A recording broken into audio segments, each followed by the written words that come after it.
ঝগড়া সমাজে যত কারণে লাগে, এর মধ্যে প্রধান কারণ হইল ন্যায় অন্যায় বুঝে না, তার চাপার জোরে, গায়ের জোরে, ক্ষমতার জোরে, লাঠির জোরে তার দাবি আদায় করতে চায়। এই হলো ঝগড়া লাগার প্রধান কারণ। ন্যায় অন্যায় নাই, ন্যায় অন্যায় বুঝতে চায় না। এর ছাপার জোর আছে, এর গায়ের জোর আছে, এর লাঠির জোর আছে, এর ক্ষমতার জোর আছে। এ যেটা বলছে এটাই সঠিক, তার দাবি আদায় করতে চায়। এই কুস্বভাবের মানুষ সমাজে যখন হয়ে যাবে, আল্লাহর নবী বলেন এটা একটা কিয়ামতের আলামত। সমাজকে যদি ঝগড়ামুক্ত করতে হয়, তাহলে এই সমস্ত কুস্বভাবের মানুষকে আগে কন্ট্রোল করতে হবে। এই কুস্বভাবটা মূলত মানুষের নয়। ন্যায় অন্যায় না বুঝে চাপার জোরে, লাঠির জোরে, গায়ের জোরে, ক্ষমতার জোরে তার দাবি আদায় করতে যাওয়া, এটা মূলত মানুষের অভ্যাস নয়, এটা কুকুরের অভ্যাস। কার অভ্যাস? সম্মানিত মুসল্লিয়ানি কেরাম, এলাকার সর্বস্তরের মুসলমান ভাই সব, আমি আজ জুমায় আপনাদের সামনে আলোচনা করার জন্যে 9 নম্বর পারা সূরাতুল আরাফের 187 নম্বর আয়াত তিলাওয়াত করেছি এবং বিশ্বনবী জনাবে মুহাম্মদুর রাসূলুল্লাহ সাল্লাল্লাহু আলাইহি ওয়াসাল্লামের অগণিত হাদিস থেকে একটি হাদিস পাঠ করেছি, যে হাদিস মুসলিম শরীফের মধ্যে উল্লেখ করা হয়েছে। আমি যে আয়াত এবং হাদিস আপনাদের সামনে পাঠ করেছি, এই আয়াত এবং হাদিসে কিয়ামতের আলামত সম্পর্কে আলোচনা করেছেন। এই পৃথিবী একদিন ধ্বংস হয়ে যাবে, চিরস্থায়ী নয়। একদিন কিয়ামত হবে, একথা সত্য। আল কিয়ামাতু হাক্কুন, কিয়ামত সত্য।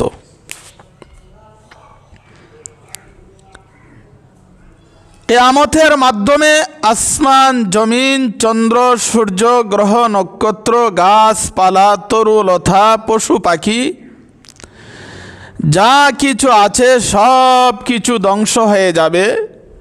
কিয়ামতের মাধ্যমে এই পৃথিবীর সমাপ্তি ঘটবে। যারা জান্নাতে যাওয়ার জান্নাতে যাবে, যারা জাহান্নামে যাওয়ার জাহান্নামে যাবে। কিয়ামত হবে সত্য, কিন্তু এই কথাটা বিশ্বাস করার পরে আমাদের মনে একটা প্রশ্ন জাগে, কিয়ামত কখন হবে আর কতদিন বাকি আছে? কোন সালের, কোন মাসের, কোন তারিখ কিয়ামত হবে? কিয়ামত হবে কথাটা সত্য, কিন্তু এই কথাটা বিশ্বাস করলেই এই প্রশ্নটা আমাদের অন্তরে জাগে, কিয়ামত কখন হবে? এক হাদিসে উল্লেখ আছে, হযরত জিবরাইল আলাইহিস সালাম আমাদের নবীকে একবার প্রশ্ন করেছিলেন, হে নবী, মাতা তাকুমুস সাআ, কিয়ামত কখন হবে আর কতদিন বাকি আছে?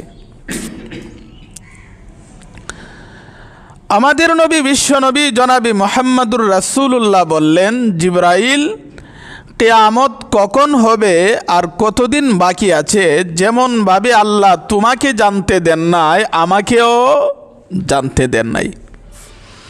যেমনভাবে তুমিও জানো না, আমিও জানি না। তাহলে আমরা কি বুঝতে পারলাম, কিয়ামত কখন হবে কোনো নবী জানেনি, জানে না। কোনো নবী, কোনো রাসূল, কোনো অলি, কোনো গাউস, কোনো কুতুব, কোনো পীর, কোনো আলেম, দুনিয়ার কোনো মানুষ একথা জানে না যে কিয়ামত কখন হবে, কত তারিখে হবে। তাহলে জানে কে? আমি যে আয়াত আপনাদের সামনে তিলাওয়াত করেছি সেই আয়াতে আল্লাহ আলোচনা করেছেন। আল্লাহ তাআলা বলেন, ইয়াসআলুনাকা আনিস সাআতি আইয়ানা মুরসাহা। হে রাসূল, লোকেরা আপনাকে জিজ্ঞাসা করে কিয়ামত কখন হবে আর কতদিন বাকি আছে। হে রাসূল, মানুষ আপনাকে জিজ্ঞাসা করে কিয়ামত কখন হবে আর কতদিন বাকি আছে। আল্লাহ বলেন, কুল ইন্নামা ইলমুহা ইনদা রাব্বি। এই বিষয়ে জ্ঞান একমাত্র আমার আল্লাহরই আছে। তাহলে কিয়ামত কখন হবে কে জানে? একমাত্র আল্লাহ, দুনিয়ার কেউ জানে না।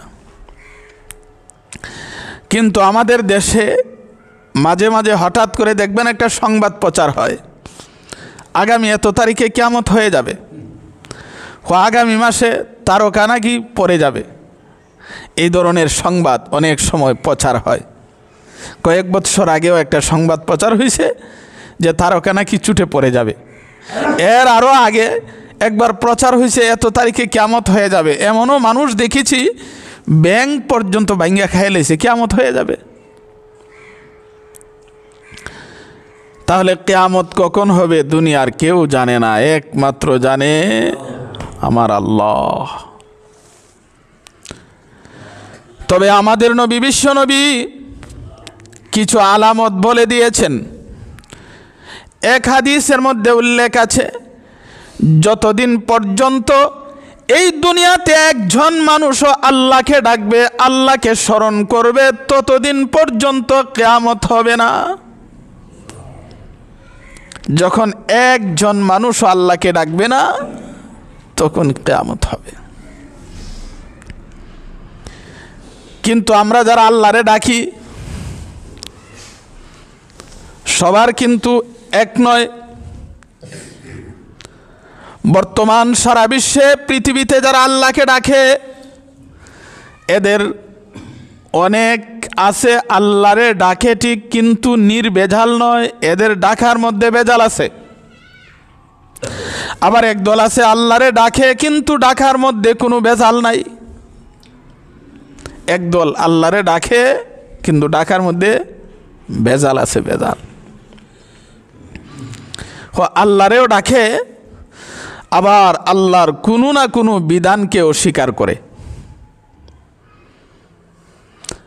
আল্লাহর কোনো বিধানকে যদি কেউ অস্বীকার করে, তার তো ঈমানই থাকে না। তাফসীরের কিতাবে লিখেছেন, আত-তাসদীকু বিমা জাআ আন-নবী সাল্লাল্লাহু আলাইহি ওয়াসাল্লাম ইতিমাদান আলাইহি।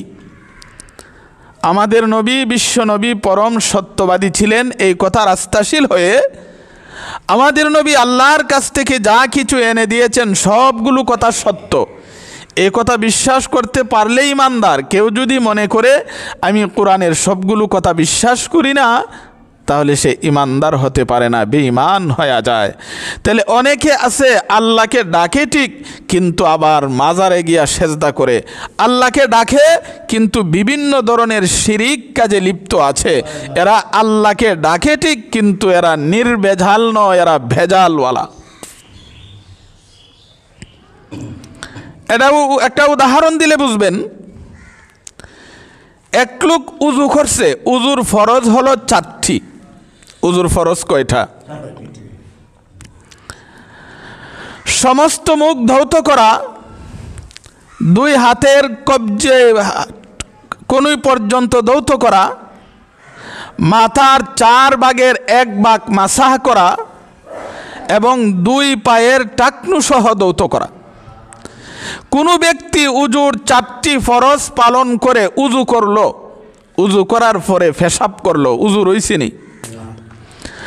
উজু করার পরে পেশাব করলে যেমন ভাবে উজু থাকে না, ঠিক তেমনি ভাবে কোনো মানুষ 6 কথার বিশ্বাসী হয়ে ঈমান এনেছিল, ঈমানদার হয়েছিল, আল্লাহ তাআলার উপরে বিশ্বাস স্থাপন, আল্লাহর কিতাবের উপরে বিশ্বাস স্থাপন, নবীগণের উপরে বিশ্বাস স্থাপন, ফেরেশতাগণের উপরে বিশ্বাস স্থাপন, তাকদীরের উপরে বিশ্বাস স্থাপন, মৃত্যুর পর পুনরায় জিন্দা হওয়ার উপরে বিশ্বাস স্থাপন।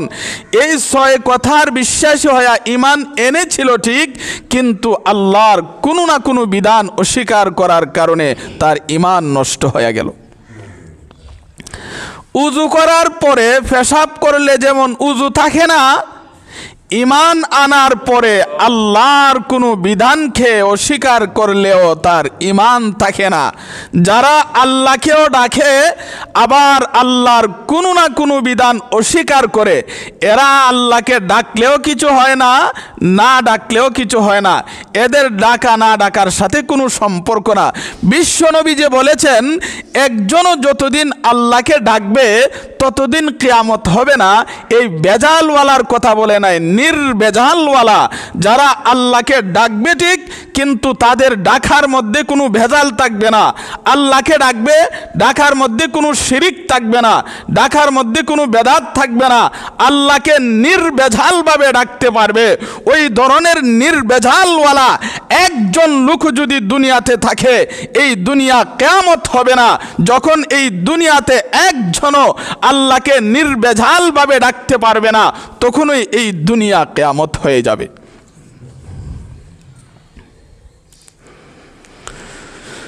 মাহতারাম হাজিরিন, কিয়ামত কখন হবে কেউ জানে না, একমাত্র জানেন আমার আল্লাহ। কিন্তু আমাদের নবী বহু আলামত বলে দিয়েছেন, বহু আলামত। কিয়ামতের সমস্ত আলামতকে 2 ভাগে ভাগ করা যায়। এক প্রকার আলামতকে বলা হয় ছোট ছোট আলামত, এক প্রকার আলামতকে বলা হয় বড় বড় আলামত। এক প্রকার আলামতকে বলা হয় আলামতে সুগরা, এক প্রকার আলামতকে বলা হয় আলামতে কুবরা। কিয়ামতের বড় আলামত কি আর ছোট আলামত কি? আমাদের নবীজির জন্মের পর থেকে নিয়া ইমাম মাহদী আলাইহিস সালাম পর্যন্ত যতগুলো আলামত প্রকাশ পাবে, এইগুলোকে বলা হয় আলামতে সুগরা, ছোট আলামত। আর ইমাম মাহদী আলাইহিস সালামের আগমনের পর থেকে নিয়া ইসরাফিল আলাইহিস সালামের সিংহায় ফু দেওয়া পর্যন্ত যত আলামত প্রকাশ পাবে, এইগুলোকে বলা হয় বড় আলামত। তাহলে বড় আলামত এখনো একটাও প্রকাশ পায় নাই। ছোট ছোট আলামত অনেকগুলো প্রকাশ পাইছে, অনেকগুলো বাকি আছে। ছোট বলতে কি আসলে কি আলামত ছোট? আসলে আলামত ছোট না, এটা তুলনামূলক ছোট, ঘটনা হিসাবে কিন্তু ছোট না। এটা একটা উদাহরণ দিলে বুঝবেন। এই মসজিদটা বড় না পৃথিবীটা বড়? পৃথিবীটা বড়। কি পরিমাণ বড় হিসাব নাই। পৃথিবীটা বড় না সূর্য বড়? সূর্য বড়। কতটুক বড়? এই পৃথিবী থেকে 13 লক্ষ গুণ বড়। তাহলে সূর্যের তুলনায় পৃথিবী ছোট। আসলে তো পৃথিবী ছোট না, সূর্যের তুলনায় ছোট। পৃথিবী তো বড়ই, পৃথিবীর তুলনায় মসজিদটা একেবারে ছোট।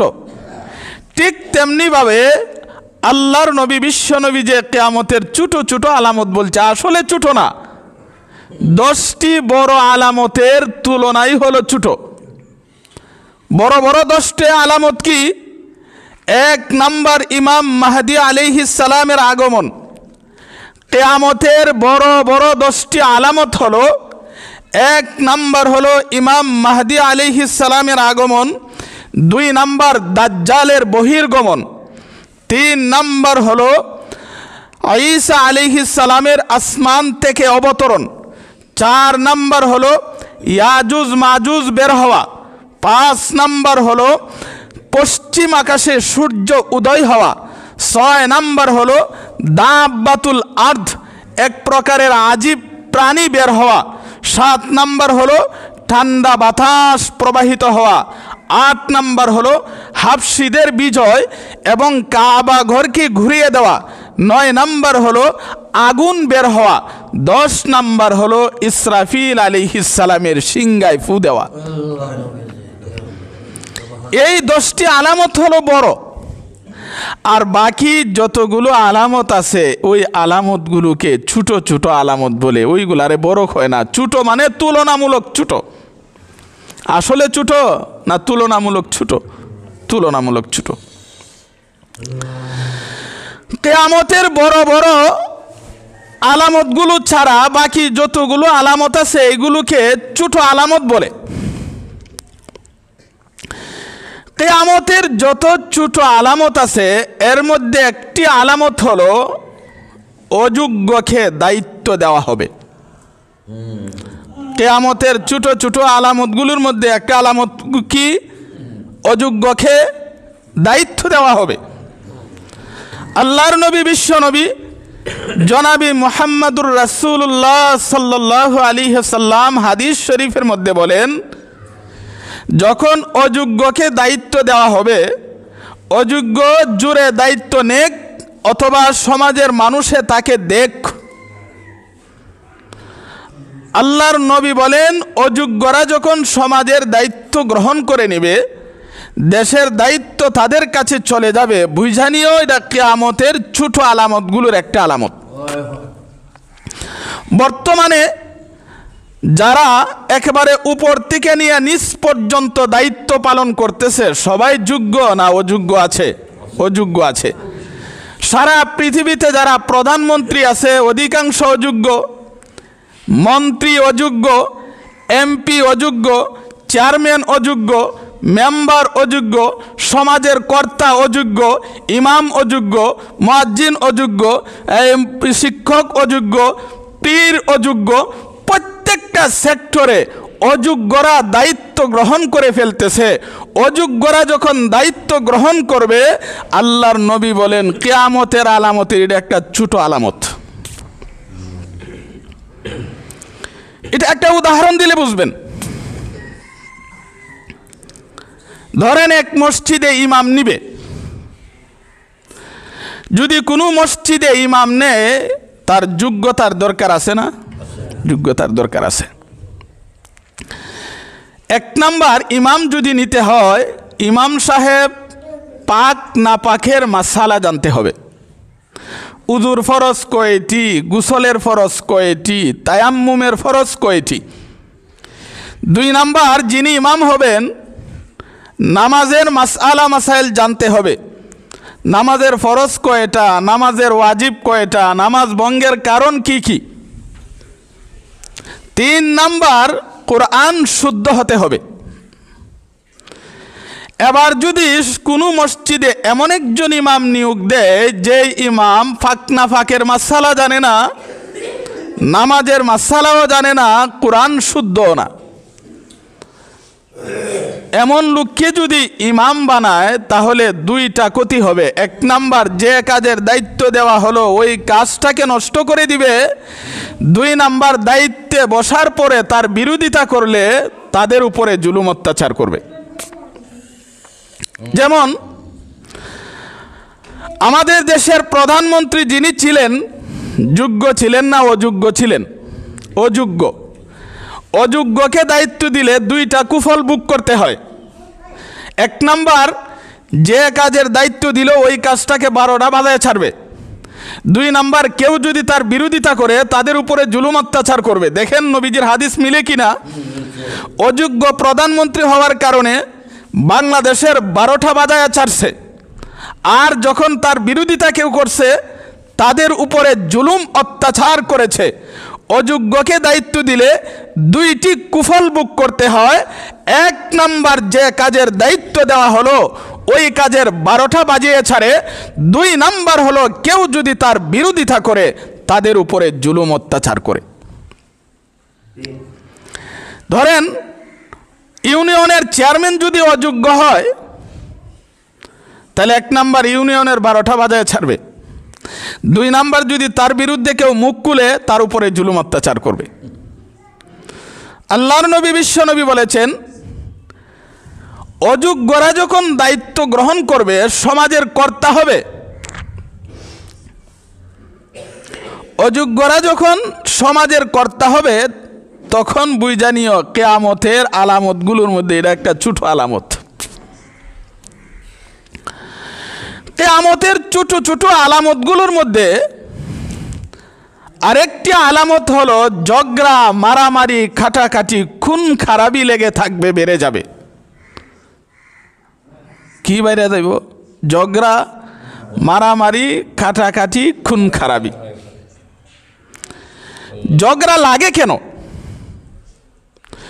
ঝগড়া সমাজে যত কারণে লাগে, এর মধ্যে প্রধান কারণ হইল ন্যায় অন্যায় বুঝে না, তার চাপার জুড়ে, গায়ের জুড়ে, ক্ষমতার জুড়ে, লাঠির জুড়ে তার দাবি আদায় করতে চায়। এই হলো ঝগড়া লাগার প্রধান কারণ। ন্যায় অন্যায় নাই, ন্যায় অন্যায় বুঝতে চায় না। এর ছাপার জোর আছে, এর গায়ের জোর আছে, এর লাঠির জোর আছে, এর ক্ষমতার জোর আছে। এ যেটা বলছে এটাই সঠিক, তার দাবি আদায় করতে চায়। এই কুস্বভাবের মানুষ সমাজে যখন হয়ে যাবে, আল্লাহর নবী বলেন এটা একটা কিয়ামতের আলামত। এই কুস্বভাবের মানুষ সমাজে আছে না নাই? প্রচুর পরিমাণে আছে। সমাজকে যদি ঝগড়া মুক্ত করতে হয়, তাহলে এই সমস্ত কুস্বভাবের মানুষকে আগে কন্ট্রোল করতে হবে। এই কুস্বভাবটা মূলত মানুষের নয়। ন্যায় অন্যায় না বুঝে চাপার জুড়ে, লাঠির জুড়ে, গায়ের জুড়ে, ক্ষমতার জুড়ে তার দাবি আদায় করতে যাওয়া, এটা মূলত মানুষের অভ্যাস নয়, এটা কুকুরের অভ্যাস। কার অভ্যাস? কুকুরের স্বভাব হলো, একটা কুকুরের সামনে দিয়ে যদি আরেকটা কুকুর যায়, তাহলে ওই কুকুরটা ওই কুকুরের উপর আক্রমণ করে।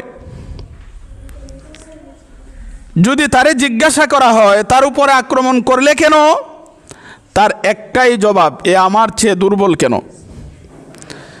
দুর্বল পেয়ে আক্রমণ করা, দুর্বল পেয়ে চেপে ধরা, এটা মূলত মানুষের স্বভাব নয়, কুকুরের স্বভাব। এই জন্যে ন্যায় অন্যায় না বুঝে চাপার জুড়ে, গায়ের জুড়ে, ক্ষমতার জুড়ে, লাঠির জুড়ে দাবি আদায় করতে যাওয়া, এটা কুত্তার স্বভাব। কুত্তা স্বভাবের মানুষ যতদিন সমাজ মুক্ত না হবে, কুত্তা স্বভাবের মানুষ যতদিন সঠিক পথে না আসবে, ততদিন সমাজ ঝগড়া থেকে মুক্ত রাখা সম্ভব নয়। এক হাদিসে নবী করিম সাল্লাল্লাহু আলাইহি সাল্লাম বলেন, কিয়ামতের পূর্বে খুন খারাপি এই পরিমাণে বেড়ে যাবে, যে খুন করবে সেও জানবে না কেন খুন করছে, যাকে খুন করা হইল সেও জানবে না তারে কোন কারণে খুন করা হইল। বাস্তব বহু মানুষ রাস্তাঘাটে মারা যাচ্ছে, খুন হচ্ছে, যে খুন করছে এও জানে না কেন করছে, যারে মারছে সেও জানে না কেন করছে। আল্লাহর নবী, বিশ্ব নবী বলেন, কিয়ামতের ছোট ছোট আলামতের একটা আলামত হলো সমাজে ঝগড়া, মারামারি, খাটাখাটি, খুন খারাপি বেড়ে যাবে। কিয়ামতের ছোট ছোট আলামতগুলির মধ্যে আরেকটা আলামত হইল সরকারি কর্মচারী যারা আছে, সরকারি সম্পদকে নিজের সম্পদ মনে করবে। সরকারি সম্পদ মানে সরকারের বাবার সম্পদ, জনগণের সম্পদ। দেশের সম্পদ মানে জনগণের সম্পদ। এই দেশ কোনো কারো ভাবার না, এই দেশ কারো ভাবার না, এগুলো জনগণের সম্পদ। কিন্তু নবী বলছেন, কিয়ামতের পূর্বে সরকারি কর্মচারীরা যারা একেবারে চৌকিদার থেকে নিয়ে উপর পর্যন্ত প্রত্যেকটা সরকারি কর্মচারী দেশের সম্পদটাকে লুট্টা ফাইট্টা খাইব আর মনে করবে এগুলো আমার ব্যক্তিগত সম্পদ। আমরা দেখেছি এই জালেম সরকার যতদিন ছিল, একেবারে জালেম সরকারের পিয়ন থেকে নিয়ে, চৌকিদার থেকে নিয়ে একেবারে উপর পর্যন্ত প্রত্যেকটা সরকারি কর্মচারী কিভাবে বাংলাদেশকে লুটে পেটে খেয়েছে, এটা কিয়ামতের আলামত।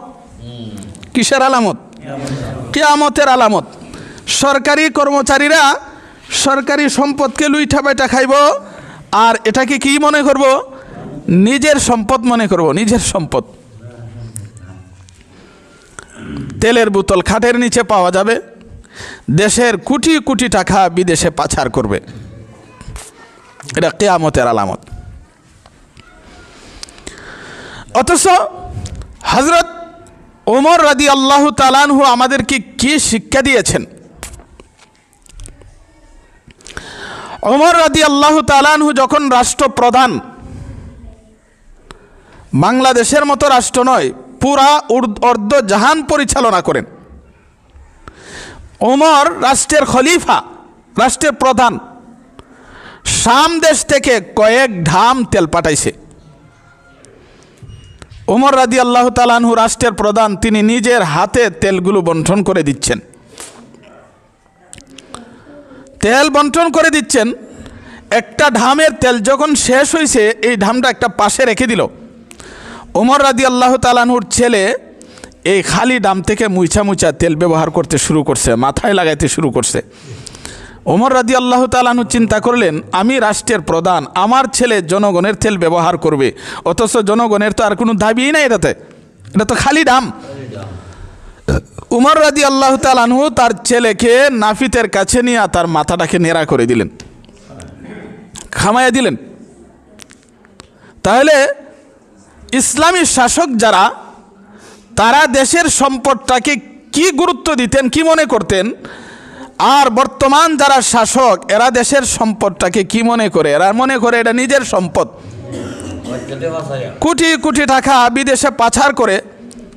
আল্লাহর নবী, বিশ্ব নবী বলেছেন, কিয়ামতের ছোট ছোট আলামতগুলির মধ্যে একটা আলামত হলো সরকারি কর্মচারীরা দেশের সম্পদরে নিজের সম্পদ মনে কইরা লুইটা ফাইটা খায়া দেশটাকে চুষা করে ছাড়বে।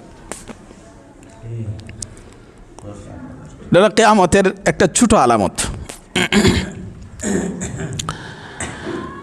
কিয়ামতের ছোট ছোট আলামতগুলোর মধ্যে আরেকটা আলামত হলো, নবীজি বলেন, শেষ জামানায় যাকাতকে জরিমানা মনে করবে। যাকাতরে কি মনে করব? যাকাত জরিমানা না ইবাদত? ইসলামের ভিত্তি হলো 5টি: কালিমা, নামাজ, রোজা, হজ, যাকাত।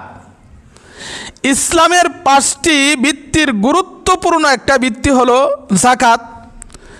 যেমনভাবে নামাজ অস্বীকার করলে কাফের হয়, রোজা অস্বীকার করলে কাফের হয়, যাকাত অস্বীকার করলেও কাফের হয়। আল্লাহর নবী বলেন, কিয়ামতের পূর্বে যাকাত থেকে বাঁচার জন্যে মানুষ বিভিন্ন ধরনের কৌশল অবলম্বন করবে। যাকাত না দিয়া নি বাচ্চা তখন যায়। এটা কিয়ামতের আলামত। এটা কিসের আলামত? বিভিন্ন ধরনের কলা কৌশল অবলম্বন করবে এবং হিসাব করে যাকাত দিবে না। কোটি কোটি টাকার মালিক রমজান মাস আসলে 150-200 টাকার কয়েকটা শাড়ি আর লুঙ্গি কিনা, কয়েকটা ফিক ভিডিও কইরা নিউজ দিয়া, বাস যাকাত শেষ। এটা কিসের আলামত? এই আলামত প্রকাশ পাইছিনি, কিয়ামতের আলামত। তো নবীজি বলেন, কিয়ামতের পূর্বে সরকারি কর্মচারীরা সরকারি সম্পদকে নিজের সম্পদ মনে করবে, আর যাকাত দেনেওয়ালারা, যাদের উপরে যাকাত ফরজ, এরা যাকাতটাকে জরিমানা মনে করবে, যাকাত না দিয়া থাকার চেষ্টা করবে। আল্লাহর নবী, বিশ্ব নবী এক হাদিসের মধ্যে বলেন, যাদের উপরে যাকাত ফরজ এরপরেও যাকাত দেয় না, তাদের সম্পদকে আল্লাহ একটা অজগর সাপ বানাবেন। এই অজগর সাপ তাদেরকে দংশন করতে থাকবে আর বলতে থাকবে, আমি কিন্তু সাপ নয়, আমি তোমার স্বর্ণ, আমি তোমার রূপা, আমি তোমার নগদ টাকা, তোমার ব্যবসার মাল, আমি কিন্তু সাপ নয়, আমি হইলাম তোমার সম্পদ। অন্য এক হাদিসে নবীজি বলেন, যেই সকল মহিলারা যাকাত দেয় না, এদের অলংকারগুলাকে আল্লাহ আগুনের অলংকার বানায়া আগুনের অলংকার পড়তে দেওয়া হবে। তাহলে যাকাতকে জরিমানা মনে করা যাবে না, জাকাত একটি ইবাদত, আল্লাহ তাআলার পক্ষ থেকে নির্দেশ।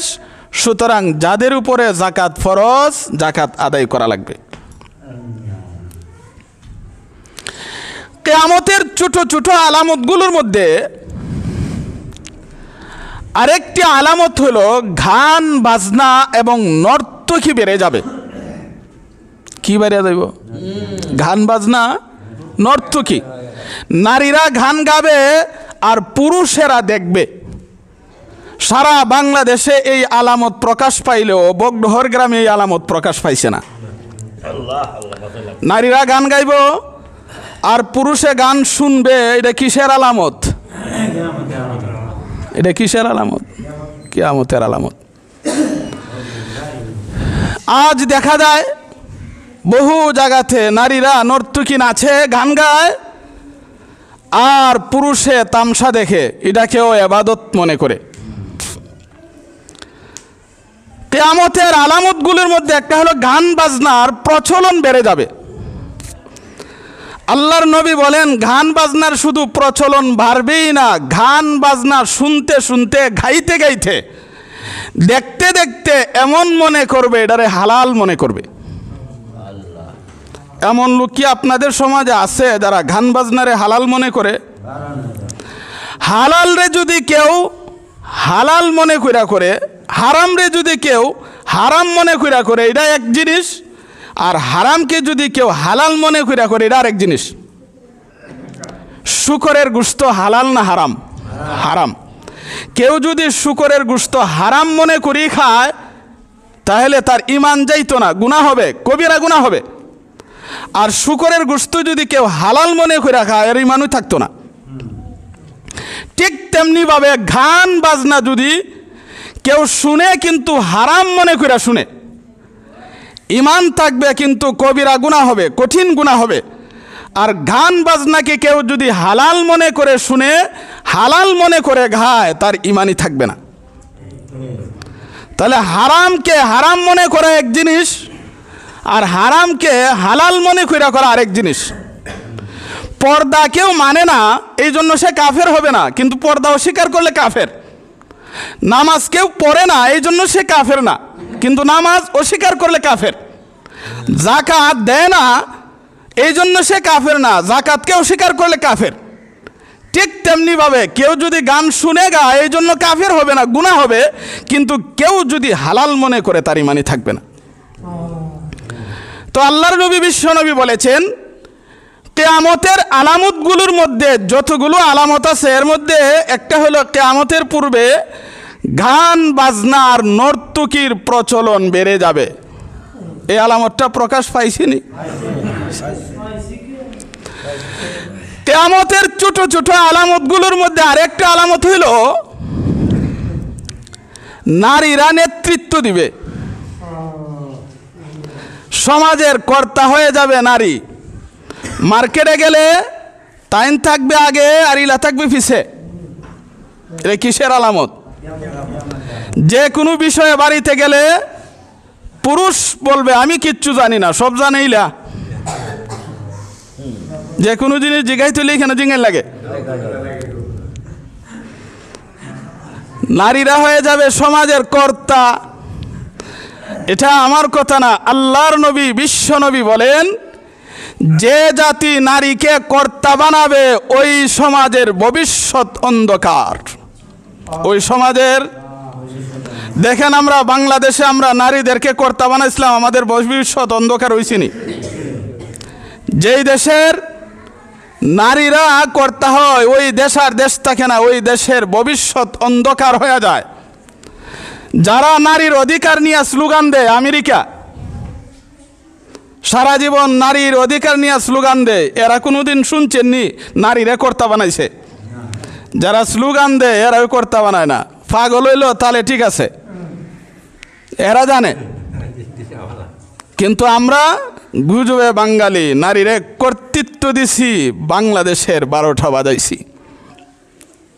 কিয়ামতের আলামত আমার কথা না, আল্লাহ কোরআনে বলেন, আর-রিজালু কাওয়ামুনা আলান নিসা। আল্লাহ তাআলা বলেন, সমাজের কর্তা হবে পুরুষ আর আমরা বানাইছি নারী। নবী বলেন যখন নারীরা সমাজের কর্তা হয়ে যাবে বুঝা নিও কিয়ামত আর বেশি দূরে না। কিয়ামতের ছোট ছোট আলামতগুলোর মধ্যে যত আলামত আছে, আরেকটা আলামত হলো মদ গাঁজা প্রচুর পরিমাণে বেড়ে যাবে। এটাও তো মনে আপনাদের এলাকায় নাই, অন্য এলাকায় থাকলেও সামান্য। মদ গাঁজা বেড়ে যাওয়া এটা কিয়ামতের আলামতগুলোর একটা ছোট আলামত। কিয়ামতের ছোট ছোট আলামতগুলোর মধ্যে আরেকটা আলামত হলো মসজিদে সুরগুল হইচই শুরু হবে। মসজিদের বাহিরে এত কথা স্মরণও না, ভিতরে আইলে খালি যত কথা স্মরণ হয়। সাংসারিক বিভিন্ন যত কথা আছে মসজিদ আয়া, নেতৃত্ব দিতে চাইব মসজিদ আয়া, সব ভেজাল নিয়ে আসবে মসজিদে, সব ভেজাল নিয়ে আসবো আর জায়গা পায় না, সব কিছু নিয়ে আসতে যাবে মসজিদে। এটা কিয়ামতের আলামত। তাহলে নবী করিম সাল্লাল্লাহু আলাইহি ওয়াসাল্লাম কিয়ামতের ছোট ছোট বহু আলামতের কথা বলেছেন, একটা দুইটা না, এটা নির্দিষ্ট না, বহু আলামত। কিন্তু কিয়ামতের বড় আলামত হলো 10টা। এই পর্যন্ত সব ছোট ছোট আলামত প্রকাশ পেয়েছে, বড় আলামত এখনো প্রকাশ পায় নাই। কিয়ামতের বড় আলামত শুরু হবে ইমাম মাহদী আলাইহিস সালামের আগমন থেকে। কার থেকে শুরু হইব? ইমাম মাহদী আলাইহিস সালাম আগমন করবেন মক্কাতে, বসবাস করবেন মদিনায়। তার নাম হবে মুহাম্মদ, পিতার নাম হবে আব্দুল্লাহ।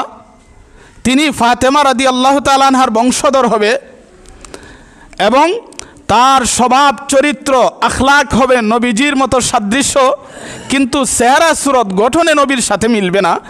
ইমাম মাহদী আলাইহিস সালাম দুনিয়াতে আসবেন এবং তার হাতে সর্বপ্রথম আরব আমিরাত বায়াত গ্রহণ করবে। এইভাবে সারা পৃথিবী তার হাতে বায়াত হবে, ইসলামী খেলাফত কায়েম হবে এবং এই পৃথিবীতে ইনসাফ ন্যায় বিচার আবার ফিরে আসবে। কার মাধ্যমে? আস্তে আস্তে কিন্তু শুরু হইতেছে। দেখবেন মুসলমানের বিজয়ের আওয়াজ কিন্তু উঠতেছে সারা বিশ্বে, উঠতেছে না? কিছু কিছু রাষ্ট্র আসতেছে, দেখবেন এইভাবে সারা বিশ্ব মুসলমানের হাতে আসবে। ইমাম মাহদী আলাইহিস সালাম 7 বৎসর রাজত্ব করবেন সারা বিশ্বে। 7 বৎসর ন্যায় এবং ইনসাফ প্রতিষ্ঠিত হবে। ইমাম মাহদী আলাইহিস সালাতু ওয়াস সালাম থাকতে থাকতেই 2 নাম্বার কিয়ামতের বড় আলামত দাজ্জালের আগমন হইব। কার আগমন হইব?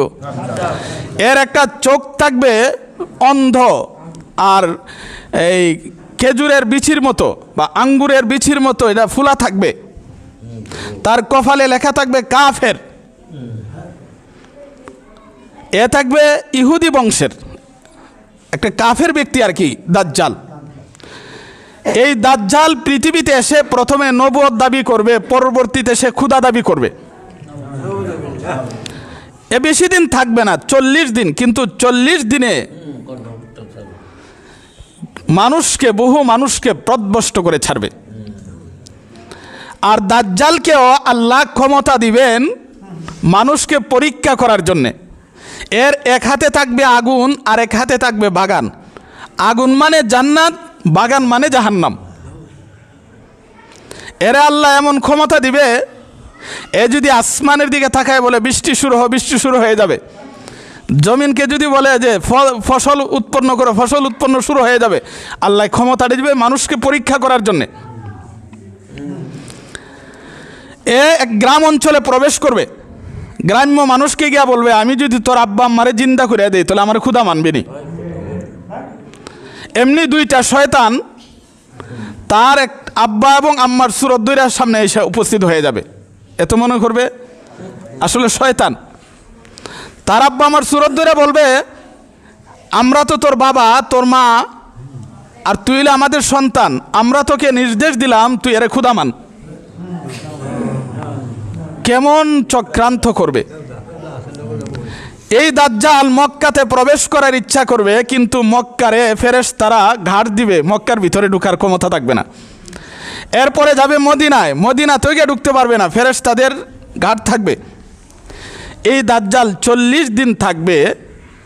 এর পরবর্তী কিয়ামতের বড় আলামতের মধ্যে একটা আলামত হলো ঈসা আলাইহিস সালাম আসমান থেকে অবতরণ করবেন। ঈসা আলাইহিস সালাম আসমান থেকে অবতরণ করে এই দাজ্জালকে হত্যা করবে। এই দাজ্জালে কি করবে? এটা হলো ঈসা আলাইহিস সালাম আসমান থেকে অবতরণ। এটা হলো কিয়ামতের বড় বড় আলামতের 3 নম্বর আলামত। 4 নম্বর আলামত হলো ইয়াজুজ মাজুজ, একটা সম্প্রদায়, ইহুদি সম্প্রদায়। এরা এক জায়গায় 2 পাহাড়ের মধ্যে আটক আছে। জুলকারনাইন বাদশার জামানায় একটা বিশাল ঢাল দিয়ে এদেরকে আটকে রাখছেন।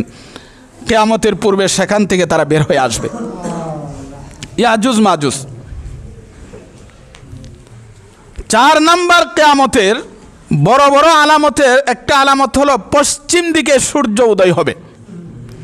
এখন সূর্য কোন দিকে উদয় হয়? কিন্তু কিয়ামতের পূর্বে হঠাৎ করে একদিন পশ্চিম দিকে উদয় হবে। যেদিন সূর্য পশ্চিম দিকে উদয় হবে, এর আগের রাত্রটা হবে 3 রাতের সমান। মানুষ ঘুমাইতে ঘুমাইতে অতিষ্ঠ হয়ে যাবে, পশু পাখি চেঁচামেচি শুরু করে দিবে, রাত তো আর শেষ হয় না। হঠাৎ করে দেখবে পশ্চিম দিকে সূর্য উদয় হয়েছে। কিন্তু পশ্চিম দিকে সূর্য উদয় হয়, বেশি উঠবে না, কিছুক্ষণ উঠে আবার ডুবে যাবে, আবার পূর্ব দিকে উঠবে। এই যে হঠাৎ করে একদিন পশ্চিম দিকে সূর্য উদয় হবে, এটা হলো কিয়ামতের বড় আলামতের একটা আলামত। আমি যে হাদিস আপনাদের সামনে পাঠ করেছি, সেই হাদিসে আল্লাহর নবী বলেন, মান তাবা ক্বাবলা আন তাতলু আশ-শামসু মিন মাগরিবিহা তাবাল্লাহু আলাইহি। আল্লাহর নবী বলেছেন, এই পশ্চিম আকাশে সূর্য উদয় হওয়ার আগে যদি আল্লাহর কাছে কেউ তওবা করে, আল্লাহ তওবা কবুল করবেন, এরপরে আর তওবা কবুল করবেন না। তওবা কবুল করার 2টা সীমা আছে। তওবা কবুল করার সীমা আছে, এরপরে তওবা করলে আর আল্লাহ তওবা কবুল করবে না। একটা হলো ব্যক্তিগত তওবার শেষ সীমানা, আরেকটা হলো সমষ্টিগতভাবে তওবার শেষ সীমানা।